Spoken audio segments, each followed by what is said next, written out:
All right, let's get started. My name is Daniel Emaasit, and I'll be giving today's webinar on model-based machine learning. This is going to be a gentle introduction into this different paradigm for performing machine learning algorithms.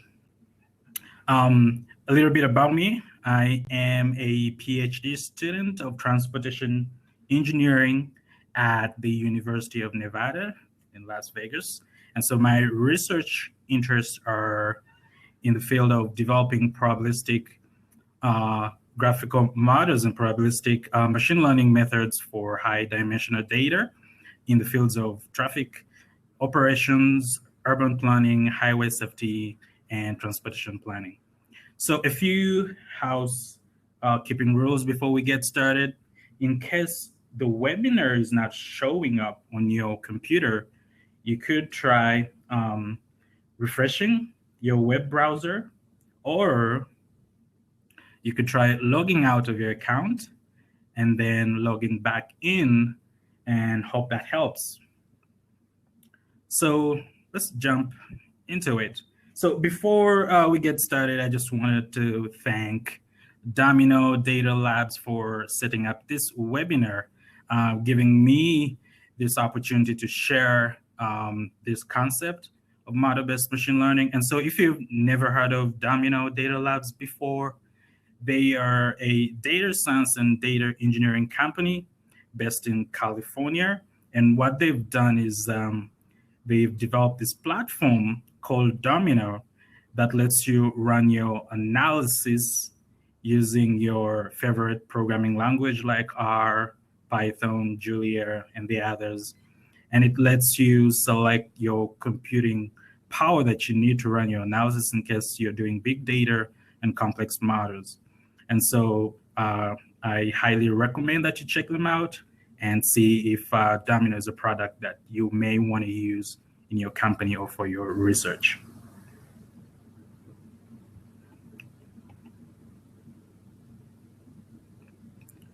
So let's jump right into it. So in the past couple of decades, several people have published a lot of papers on machine learning, and with every year that goes by, you have more and more people publishing more algorithms. And when it comes to a new user, or when you have a new problem that you want to tackle or you want to look into, you kind of have to decide on what algorithm you have to use. You may want to use to solve your problem. And so you'd have to pick up literature. If you're working on maybe sequential data, you'd want to look into Kalman filters and hidden Markov models and other space-state models. And so you'd have to decide on which model best fits my problem, such that, a lot of people or a lot of research scientists or practitioners tend to use almost algorithms that they're familiar with, maybe 1, 2, 3, 5 algorithms that they're familiar with. For example, if you're performing classification, you may always choose gradient boosting trees to do that. And for every problem, you do that.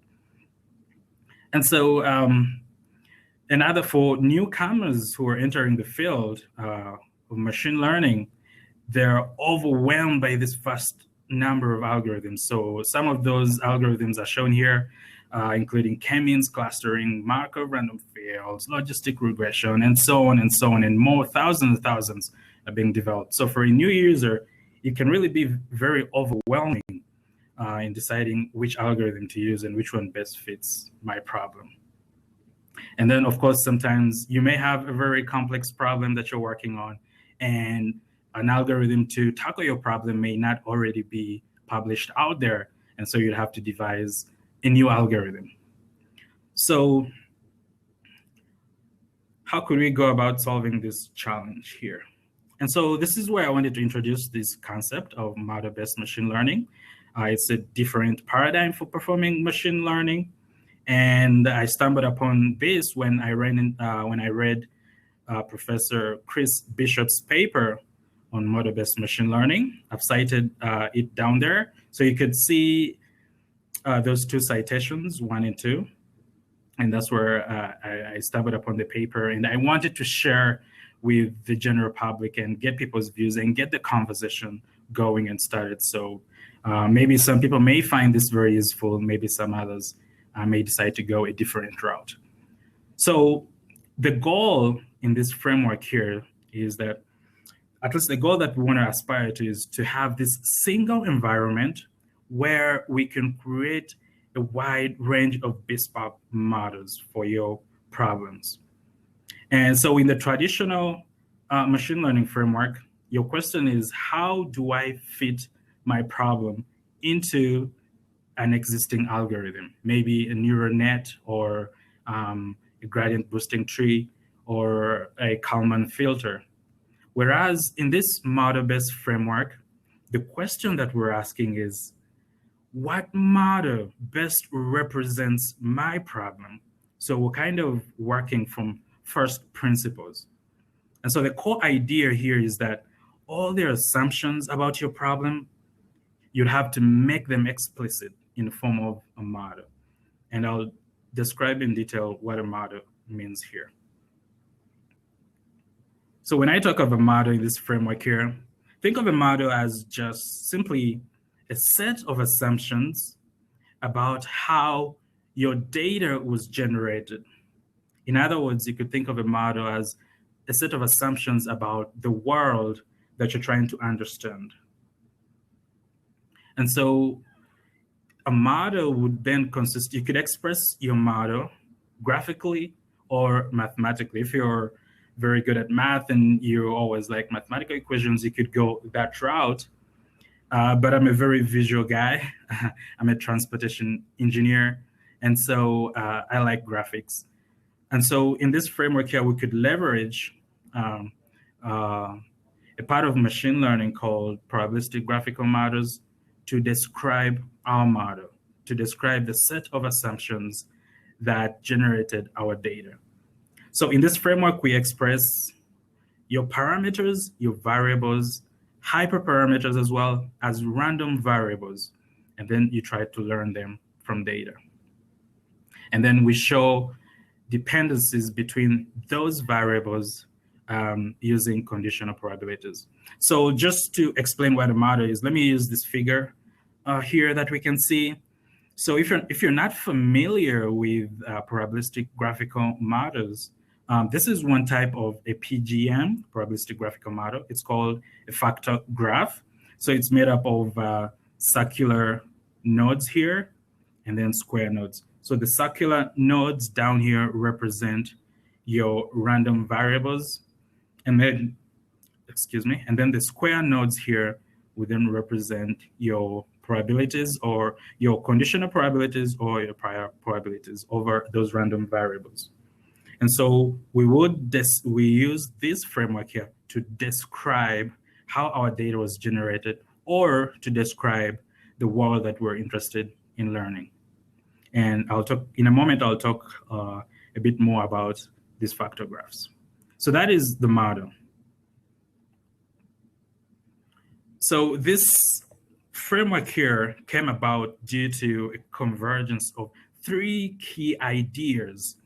The first is the use of probabilistic graphical models. We've just seen an example called a factor graph. The second key idea is performing Bayesian machine learning over our model. And then the third is application of fast, approximate, and deterministic inference algorithms over our model. And let me go into a little bit of detail about this. So these are the 3 key ideas that make up model-based machine learning. Once you know these 3, you are able to describe your model and perform inferences over your model. So the first key idea here is probabilistic graphical models, and particularly factor graphs. So we've already seen an example in the previous slide. So what these are diagrammatic representations of the joint probability distribution over the random variables in your problem. So they combine both probability theory and graph theory to come up with probabilistic graphical models. And the power that you can get from factor graphs is through when you want to get the marginal distribution over a random variable or the joint probability distribution over all the random variables. And so in this particular case, x1, x2, and x3 are your random variables, and we express them using a circular node. And then these square nodes are your factors that depend on only the variables that are connected to it. And the factor here is just the conditional probability between those two random variables. And so if you're interested in finding the joint probability distribution, P of X here over this model here, it factorizes into the product of these factors here. And these factors only depend on local variables that that factor is connected to. And that's the power that you get from factor graphs. So you could imagine if you have a model that has millions or thousands of random variables, and so performing Bayesian inference over all those variables would be a very intractable solution. But if it depended on only a few local variables, then you'd be able to perform your inference over this model. So that is the first key idea, probabilistic graphical models. And then the second key idea here is once you've developed your model and you've conditioned the observed variables to their known quantities, you then use Bayesian machine learning to learn parameters of your model. And maybe some of you have taken some Bayesian stats classes, and so you would know that in this framework here, everything just follows from two simple rules of probability theory, the sum rule and the product rule. And then you can manipulate these two to get Bayes' rule. And so let's consider for a simple model, learning on that model would constitute to performing Bayesian stats on that model there. And so you can do prediction here when you're faced with a new observed variable that you want to predict, and then you can do model comparison. So all you got to know here are the sum rules and the product rule, and those eventually will come down in hand down along the road when you need to perform the sum product rule algorithm. And then the third key idea is inference, especially fast approximate inference by local message passing. And so for very small problems where you have maybe tens or just a couple of random variables and a few parameters and hyperparameters, you could perform exact inference along that algorithm. However, when you're faced with a problem that has millions of random variables and potentially millions of parameters in your model, performing exact Bayesian inference would be an intractable way of going about it. And so you need to come up with approximate methods of performing inference. And this is an exciting field that, in computer science right now in Bayesian statistics, where top labs and top PhD students are working on this problem here. And so a couple of algorithms that do this include variational Bayes and expectation propagation. So those are the three key ideas that you need to understand to be able to use this framework here. And so once you know those three key ideas, you could perform model-based machine learning on your problem in just three simple steps. The first is you build your model, and as we know now, a model is just the set of assumptions about how your data was generated, or the set of assumptions about the world that you want to learn about. And you express that graphically using factor graphs, and you encode the joint probability distribution over all your relevant variables. So once you've built your model, you've described how that data was generated, then you could incorporate observed data. And here what I mean is that you condition the observed variables to their known quantities. And once you've done that, the third stage is to perform inference along your model to learn the parameters of the latent variables. So when you use this framework here, model-based machine learning, in most cases, the model that you will have developed will turn out to be a special case of already existing algorithms out there. So for example, in this model that we see here on sequential data, you could have, using the model-based machine learning framework, you could have developed this model for your problem. And if you're familiar with the literature, you may find out that this is actually a Kalman filter, or in case of discretized latent variables, it could be a hidden Markov model. And you may not even know that what you've developed is a Kalman filter or an HMM, but that doesn't matter. What matters is that you've developed the model that best represents your problem. And so for those of you who are not familiar with the literature, this is a sequential model where these variables here are your latent variables that you want to learn about. And down here, these are your observed variables that you condition upon when you've observed data. And because it is a sequential problem, you have states in the previous time step influencing the probability distributions in the next time step. So to me, this is maybe a personal view, and others may have their own views, but to me, this turned out to be the simplest way of understanding Kalman filters and hidden Markov models. Just describe how the data was generated for my sequential problem, which turned out to be propagation of traffic congestion along a roadway. And then you simply condition observed data and perform inferences.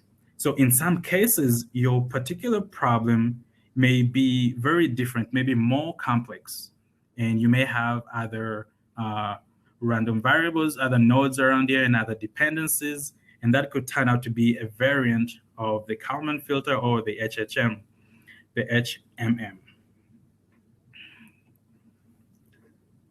So what could be the potential benefits of using this approach as compared to using the traditional machine learning approach?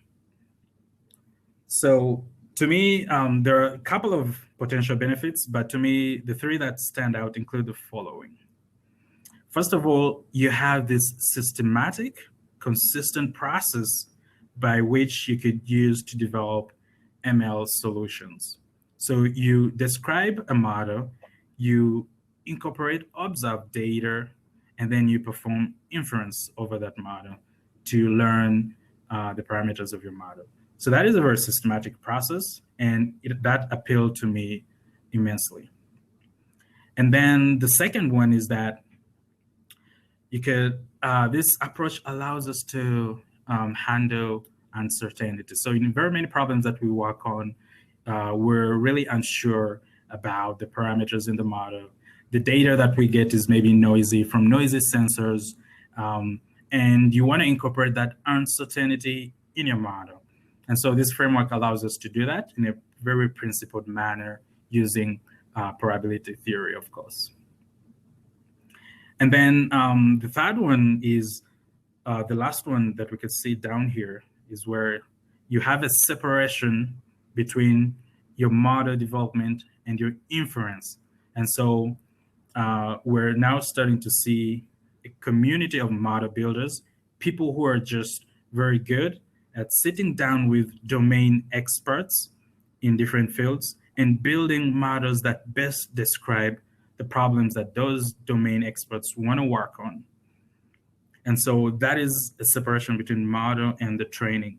And then in the training, Or in the inference, you have top labs like the Microsoft Research Cambridge or Columbia working on so many of these inference algorithms. And so you could potentially use advances in these inference algorithms, new algorithms being developed, the same algorithms on your models. And so there is a clear separation between the two.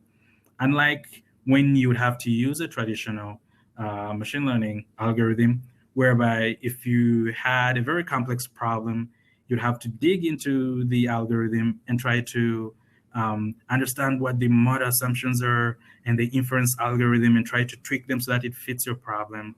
And so with this framework, you potentially are not faced with that problem. And so there are other benefits there that I won't go into, but you can read through later. So I just wanted to stress that this is not just an academic endeavor. This framework is actively being used in the industry as well. And here's an example case study that I wanted to show you that this is actually live and this framework is being used right now. So Microsoft published this paper on an algorithm that they used in Xbox Live. The algorithm is called TrueScale. Some of you may have heard of it. And so the objective was that they wanted to determine the true skills of millions of players who play games on the Xbox Live. And the reason they wanted to do this was so that they could be able to match players with the same skill so that you could be able to enjoy your gaming experience. And so they use this framework here. And I just wanted to show you that this is not just an academic endeavor. It's currently running live on Xbox Live and matching players with similar skills. And so so they published a paper, and I just wanted to share how they went about building their model. So recall there are 3 steps to this approach. The first is that you build the model. You describe how the data got generated in a graphical format using factor graphs. So consider a problem where there are 2 players, player 1 and player 2. And you want to learn their true skills, S1 and S2. So we're unsure about their skills, S1, unsure about the skill of player 2, S2. And so because we're unsure about their skills, we can express a probability distribution over their skills. And in this case, they use the simple example of a Gaussian distribution over the skill of player 1 and of player 2. So you could see here probability and normal probability distributions over the true skills of these players here. So you can see this on top here. And so this one has a wider variance down here on their skill distributions because you probably observe just a few games from that player. And so you still aren't certain about their skill level. And for player 2, where they've potentially played lots and lots of games, and so where their variance is very small, it's showing that we're less and less uncertain about their skill. So this is S1 industry is what we want to learn about. However, what we see is pi 1 and pi 2, and pi here is the performance. When 2 players play against each other, they're given a performance value. And so that's what we observe. And so we express a linear Gaussian dependence between the skill of player 1 and their performance. And so we express the uncertainty about their performance using a simple Gaussian distribution with the mean centered around the skill of player 1.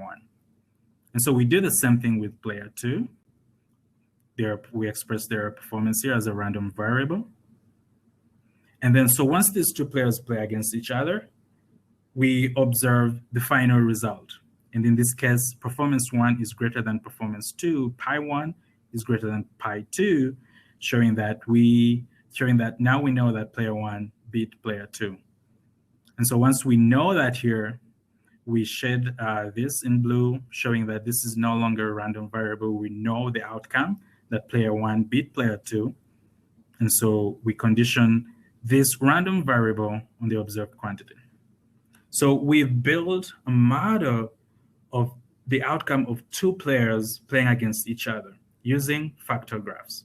So now recall stage two is we incorporate observed data. Well, I've just mentioned it there, yes. So we incorporate observed data. We observe that player one beat player two.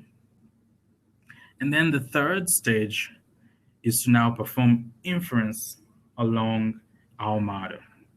So inference here will just correspond to passing messages, local message passing along this graph until finally we come back to the prior, well, now to the posterior probability distributions over the skills of player one and skills of player two. And so once we performed inference, our priors now have changed. And so we could see from this normal distribution to the left here that the variance of this player one is now smaller. The bolded out normal variance is the new observation here. And the variance of that player has changed. It's now narrow. That means that after observing data, we're now becoming less uncertain about the skill of that player. And so, and also for player two here, you could see from there no more distribution curve here. So this is the normal distribution, Gaussian distribution over their skill. The variance has become smaller, meaning that we're becoming more and more certain about their skill level. And so this is the modern view of machine learning. Recall that the goal in machine learning is to develop intelligent software. That is software that can adapt, learn, reason under uncertainty after observing data. And so in the modern viewpoint of machine learning, once we've observed some data, we update our prior beliefs and become more certain about what we're learning about. And so this is the algorithm that Microsoft Research used for their Xbox. And so the beauty about this framework is that if you want to add more assumptions into your problem, you can easily do that by just simply adding another factor graph. So the next assumption you may make is, what if there are multiple players? So you can simply do that by adding another factor graph on this idea for player three. Again, you may have other assumptions. People do play in teams. How do we go about learning the skills of each individual player if they play on a team? So you simply draw out, describe what the data that was generated would look like when teams play against each other. And so here we see player one and player two got together on a single team and played against the team that is made up of player three and player four. And so you can compare their performance. So again, it's very simple. You've described your model, and then you incorporate observed data. So you observe that maybe team one beat team two. And so you can incorporate that observed data and then perform inference over your model and then learn the posterior distributions over the skills. So let's say, what about through time? So this is the power of the model-based machine learning framework. Once you have assumptions, if you've sat down with a domain expert and they tell you, hey, what about this assumption? Or I think this contributed to the way the data was generated. Well, very easy. You can simply extend your best model in order to accommodate for those assumptions. Now here we could see, hey, what about the skills of players over a period of time? So here we could see S1 tilde, that is the skill of player one at the next time step, maybe a couple of months or years later. And so simply you can express that as well in form of a model. Observe data, perform inference, and then you can learn the true skill of those players. And so, well, if you're familiar with Kalman filters, you may notice that this is a Kalman filter. But again, that doesn't matter. What matters is you describe the problem, the model that best represents your problem, best represents how your data was generated. So, like I said earlier on, you could have, now we're now beginning to see a community of model builders. So for example, I know somebody took this model that was developed by Microsoft Research and then extended it to the Kaggle competition. If you're familiar with that, it's a data science competition where, data science compete on different data science problems, and the best algorithm wins a certain prize. And so I think that is, they use a similar model, but it was extended to fit their problem, and so that they could rank players. They could rank data scientists. So this is all well and good. You've described your problem in a model. You've conditioned on observed data. But well, you'd have to code this up, in your favorite language, maybe C++ or Java or Scala, and this could be overwhelming. You'd have to code up the model. You'd have to write the code for the inference, and that can be really a very daunting task. And so now I wanted to introduce this concept of probabilistic programming, which is an enabler of this model-based machine learning framework. So there is a revolution in computer science right now where your favorite programming language, C++, Java, Scala, you're now able to compute with uncertainty in addition to computing with logic. And so what do I mean by computing with uncertainty? You can now express your variables in these languages as random variables. You can express a probability distribution over your random variable. So your random variable is no longer fixed to a certain value. In addition to that, you can place constraints over your variables. You can say the mean, if your random variable is a mean, or if your parameter is a mean, you can place constraints on it and say it's between this value or it's non-negative. And then now, these labs here and other labs, Microsoft Research and Columbia, they've been able to embed inference algorithms into probabilistic programming languages. And so you don't need to code the inference algorithm. It could be potentially thousands or millions of lines of code to do inference. Now you could just call the inference algorithm. So a few notable examples here include infer.net. That's the one that Microsoft Research in Cambridge uses. It's an academic. You can download it from their website. If you just go to Microsoft Research Cambridge and type in infer.net, you could get that language and get you're comfortable with C# and C++ and C soft. If you're an R user like myself, you could maybe look into Stan. It's another imperative probabilistic programming language. And in the demo that we'll see in a couple of seconds, we'll see how Stan works. And then there are others, Bags, Jags, Figaro, Church, PyMC, for those who use Python. So you're wondering, well, how does this programming language, how do probabilistic programming languages work? So it's very simple. You describe the model in a probabilistic program, and that model, even for the most complex models, it could be just a few lines of code, maybe 10, 15, 20, 100 lines of code. And then the probabilistic programming language compiler, in this case, in the figure, we could see infer.net here, the compiler, will now take your probabilistic model and compile it into a local programming language like C#. It'll compile it down.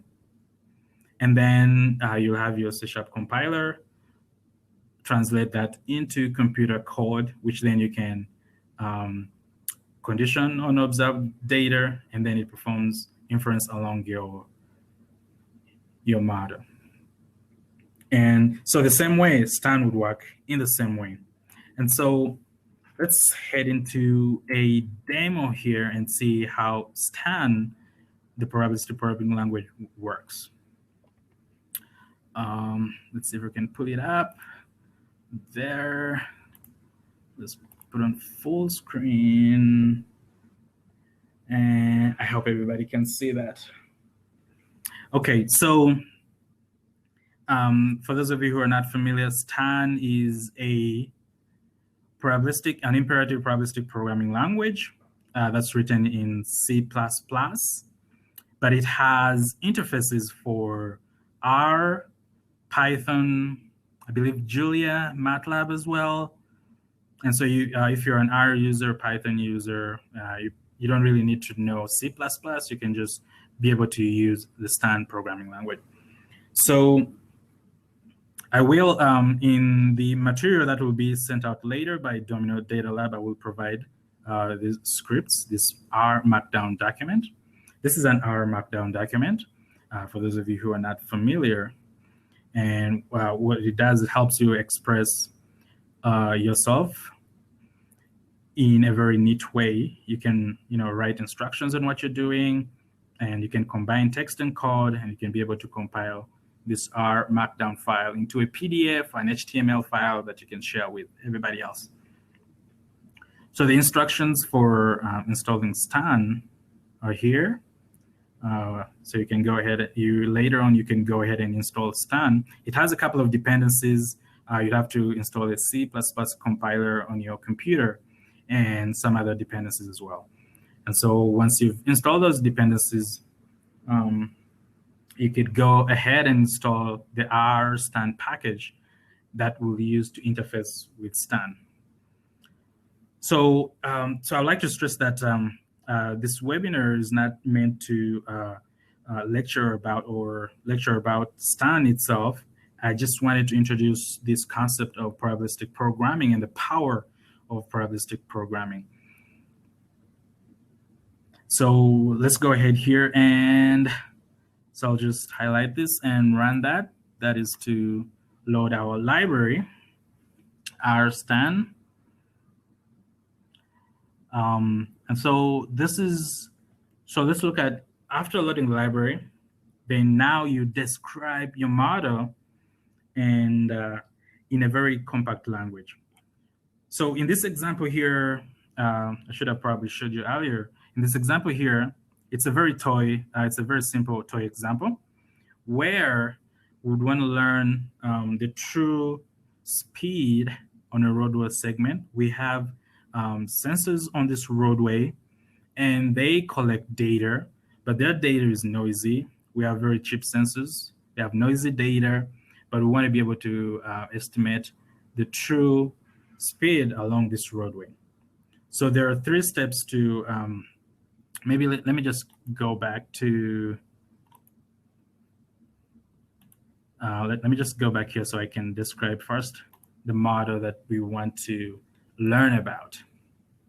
So it's a very simple example, but just to show the power of probabilistic programming, to show that you don't need to code all the thousands of lines of code to do inference. The probabilistic programming language will do that for you automatically.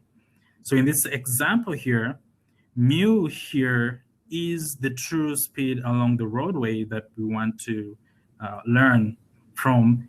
X, the X's here are the observations from our sensor. Our sensor is very noisy, but we have lots and lots of observable values from there. And so we could be able to learn. And so this is a simple linear Gaussian model that we can use to learn the parameters of our speed. And speed here is a continuous variable, and so we'll just use a simple Gaussian distribution, probability distribution over the true speed along the roadway with a certain mean and variance. So this is the problem that we're going to describe in a very compact manner using a probabilistic programming language. So you could do this with potentially any other programming language, probabilistic programming language. So in the first block here, there are 3 blocks to Stan's programming language model. The first one, you have your data right there. The second are your parameters. Those are the parameters that you want to learn after observing data. And then once you can have parameters, and so you can have transformed parameters and also other hyperparameters in your model potentially. And then once you've expressed those, described those, the third component is your model. You go ahead and describe your model in a very compact form. So let's look into in detail what these are made of, these individual blocks. So you have your data here. N here is just the sample size that we have, the number of observed speed measurements. And then the Y's here are, so N is your sample size, Y are your observed speed measurements, and there are N of them. And then our sensors have some standard errors, some variances that we know about. Sigma here is our standard deviation, and we put a constraint on it saying that it is non-negative.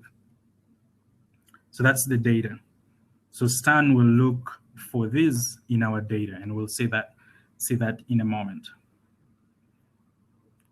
Then the second component, the second block, is the parameters.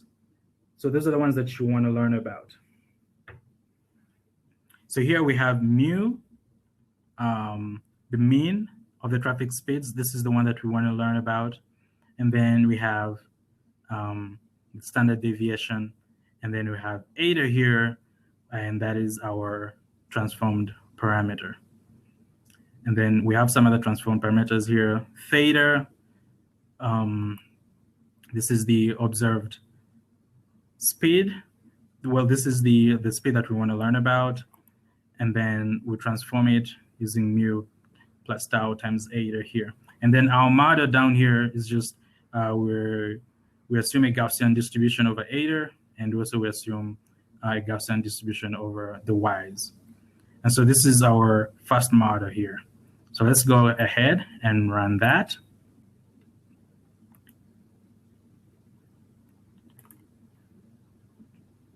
So it's recommended that you do this in a separate file, a text file or a .stan file. But for this tutorial, we'll put it in the same R Markdown file. So we've run that down there. We could see here. And this working environment is RStudio. I hope you're very familiar with RStudio. So here we have our model. And down here, we can describe different models that we can later compare. So here I have traffic model 2, traffic model 3, and you can express all of these in simple lines of code. So this is our model right there. We've run it. And now we want to perform inference along that model. So let's, we have our traffic data, we'll read it in. And as you recall, Y were our sensor speeds. We have our sigmas as well in the data right there. And then N, the sample size, the number of rows in our traffic, in this object here, traffic. So to perform inference over that model there, we use the stan function here, and it takes in a couple of parameters in here. The first is the model code, the one that we described earlier. It's called traffic model. If you recall, that's the one that we ran. It's right here. That is the model expressed as a stan program. And then this is an optional. This is optional. You could give it a name. We'll just call it traffic prediction. And then our data, that's traffic data. We just created that data here. And then we're going to perform 1,000 iterations on 4 chains. So each chain will have 1,000 iterations. And then you could, this is an optional field here, you can decide to save the dynamic link library. So let me run this and then explain what is happening here. Let's go ahead and run that.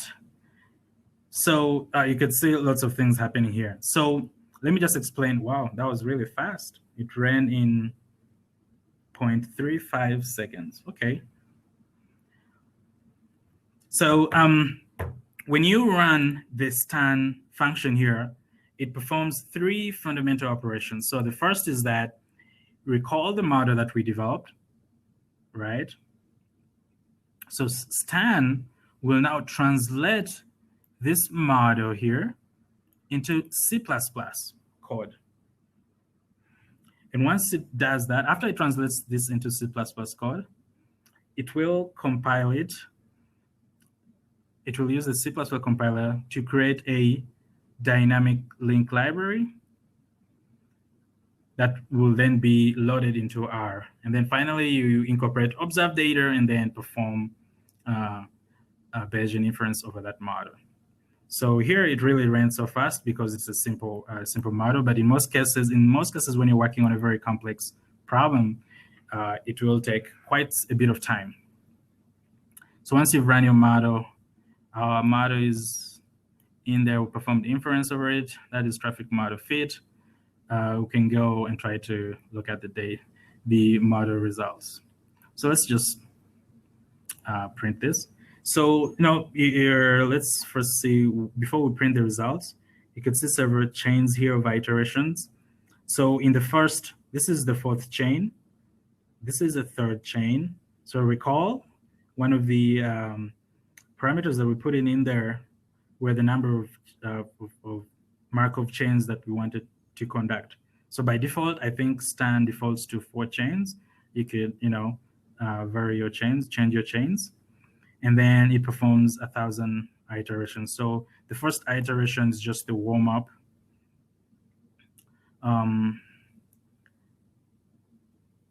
These are just the warm-ups, and then after that, it performs sampling. It samples from the posterior distribution. And so you have your first chain, the second chain, the 3rd, and the 4th down here. So in total, it took 0.35 seconds to do this. So let's print out the results of our model. So you can use the print function, and scan as well provides other methods to be able to evaluate the results of your model. So now the beauty about probabilistic programming and model-based machine learning and probabilistic machine learning is that now you're presented with parameters that are not just single values, but are values that have distributions around them. And so here we could see the mu that we wanted to learn about has a mean of 36.9 here, and then a standard deviation of 1, and then we have the credible intervals here. And so we can see this is a very good credible interval, 34 to 38, and that is the 95% credible interval there. So now this is the difference between the Bayesian way of doing machine learning and the traditional way of doing machine learning. So here you have a mean value for your parameter and a distribution around that parameter. So you can learn about the uncertainty. And so in this example here, in this demo here, I just wanted to show the power of probabilistic programming.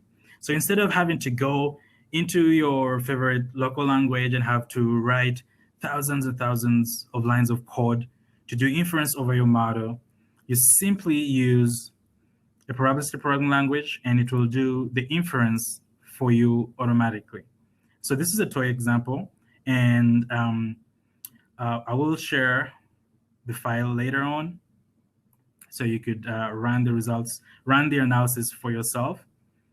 And I also encourage you to look into the STAN website. So I know many of you have so many questions, and I think let's go into the questions. So I just wanted my closing remarks are the objective of this webinar were just to introduce the basics of model-based machine learning and also to introduce probabilistic programming. In case you've never heard of these two ideas, now you could be able to leverage them in your industry, in your research, at your place of work, or at school. So if you want to go further into model-based machine learning, you want to become a domain expert, you could either go into the field, the domain of developing Bayesian inference techniques, if you want to go that route, or you could be a model builder. You know, you sit down with domain experts, learn about the problems that they want to solve, and help them build the model that best describes their problem. So here are a few references. I encourage you to go back and read a lot more, especially the book being written by Bishop and his colleagues at Microsoft Research Cambridge. They're putting all these ideas together in a book with examples and as well as source code. And so you could be able to learn about that. And so let me just go into the sidebar here and look into a couple of questions. So the first question here is, Bayesian methods are known to be computationally demanding. How well does this approach scale with large data sets? Okay, so that's a good question, Lee. And so, like I said earlier on, you know, performing Bayesian inference over a simple model, that is very tractable. But once you have large data sets, it becomes very intractable to perform Bayesian inference over that model. And so there's now exciting research into these approximate methods for performing inference. So you could look into methods like variational Bayes, expectation propagation, and variational inference. In fact, in the STAN program itself, I think they've now introduced variational inference using a technique called auto-differentiating variational inference. So you could potentially use that to perform inference over your very large, complex problem. All right, let's look into another question. Does this type of ML require a large data set? Does it depend on the graph's structure? Not necessarily. You can describe simple models, you can describe complex models with this framework here.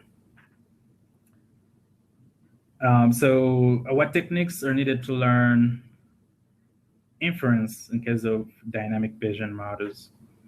So there's still, whether you have a dynamic problem or it's a static problem, you could still use the same framework, build a model that describes that dynamic problem and incorporate observed data, and then perform backward inference. And so you probably maybe need to look into the techniques for performing inference over your model. You know, you could look into sampling methods as well. It shouldn't be limited to just only approximate methods. So there's so many methods for performing MCMC, especially in, for example, the STAN program has the HMC method for performing exact inference. So another question by Sander here is, what about big data and parallel calculation using Spark or similar tools? That's a very good question, Sander. So the thing with Bayesian inference and MCMC and other Bayesian inference techniques is that they are inherently sequential. So you have to wait for one chain to complete before you move to another chain. And so it becomes very hard to parallelize such an operation, especially since one chain depends on the other. And so that's a very good question. Maybe you could do a PhD in something like that. But I know the guys at Columbia, that is the Stan team, I think they're looking into this, and it's one of the items on their list. I'll skip that question. It says, will this video be available later on? Yes, Domino Data Labs will send out this video. They'll do some editing and they'll send it out later. They will also send out material, the slides, the data that I used to demo Stan. And yeah, so they will send that out to you. There is a very good question here from Clara. What if the model you specified is unidentified? How does the inference engine handle identification or lack thereof, convergence and consistency? So that's a very good question. So you may describe a model where the probability distributions are intractable, and it's very difficult to perform, because essentially what you're doing over your model is that you're marginalizing over all the other millions potentially of random variables in your model so that you can remain with the one that you're interested in. And so you're performing sums and integrations over there. And so there could be probability distributions that you've expressed there that are very intractable to multiply.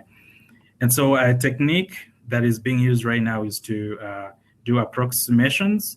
So if the probability distribution that you're looking for doesn't exist or it's intractable, you can approximate it to a very well-known existing probability distribution, like the Gaussian distribution or a gamma distribution or something like that. So that's a very good question, and I'm also actually looking into that right now in my research. So there are a couple of questions here. Let me see how we're doing with time. I think we've gone over the 65 minutes. So I'll just take maybe 2 more questions, and then I'll let you guys get back to work. Let's see. Okay, so somebody, Sander as well, was asking, could you give a short intro to Stan? I just did that. Has our Stan been previously used for bioinformatics? Oh, it is used a lot. I think this is the guys that started this Stan program use it a lot in bioinformatics, biostats, and they do a lot of research in that. So they actually have examples, lots and lots of examples. In case you're looking for a place to start from, they have lots of examples in the health and biostats and bioinformatics field. How does R Stan compare to WinBags or other machine learning Bayesian softwares? So I haven't used WinBags before, but I believe the guys that developed Bags or JAGs really encourage people to move to Stan because of the it has a C++ interface. It's written in C++. It runs very fast. Oh, the models that are written in Stan actually converge very fast, tens of magnitudes faster than the ones written in WinBags or JAGs. So I think we've taken up a lot of time. I want to let you guys get back to work. We could continue the conversation online. And so you can reach out to me at these contact addresses on my email, on Twitter, GitHub, or even on my web address, and we can continue the conversation online. So you can let me know what you think of this framework here, and whether you want to use it in your research or in industry. So thank you very much for tuning in, and Domino will be sending out these slides shortly.